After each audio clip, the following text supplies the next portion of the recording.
At this moment, the regime of Saddam Hussein is being removed from power. نجا النظام الحكم الجديد من محطات خطيرة.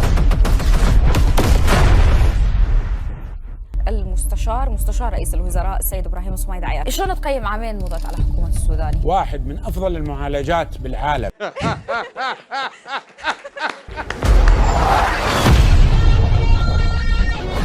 يعني هم نفسهم ضحايا الأمس أصبحوا جلادين اليوم. والله يا أبو قشور اللي مستفيده جنابك من النظام من 21 سنة لحد الآن حيدر البرزنشي ما مستفيد منه 1%. بس النجاح اللي هو أعطاني إياه جبته بجهدي، بس خليك جبته بحيلي، أنت ناجح، جبته بكفاءتي، بس دينار واحد ما ماخذ من النظام حبيبي أنا ما دافع فلس واحد ما ماخذ من النظام. شو اللي يعني بيه؟ كان عن بيان المرجعية تعددت التفسيرات حول البيان ولمن هذا البيان ومن يقصدون به، وإطار التنسيق يصدر بيان أن الحكومة هي غير مقصودة، وأن هنالك تطابق لربما ما بين الحكومة وما بين المرجعية، والمقصود هو الآخرين وليس الحكومة. الحكومة أثبتت أنها محاربة فقط لأنها مستمرة بتلبية طموحات العراقيين وآمالهم بهاي الدولة.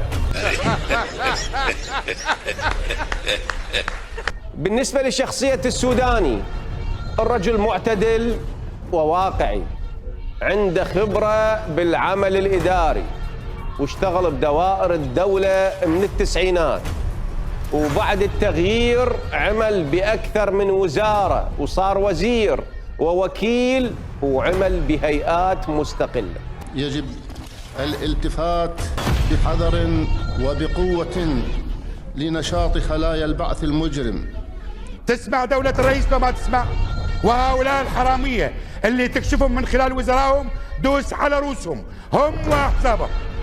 والله لو بعثوا من قبورهم اليوم كانوا وقفوا يا صدام. اسمح لي، والله لو يبعثون من قبورهم ويشوفون هاي 21 سنة سويتوا بنا يا نظام، والله العظيم يوقفون يا صدام وما يخلوه يسقط.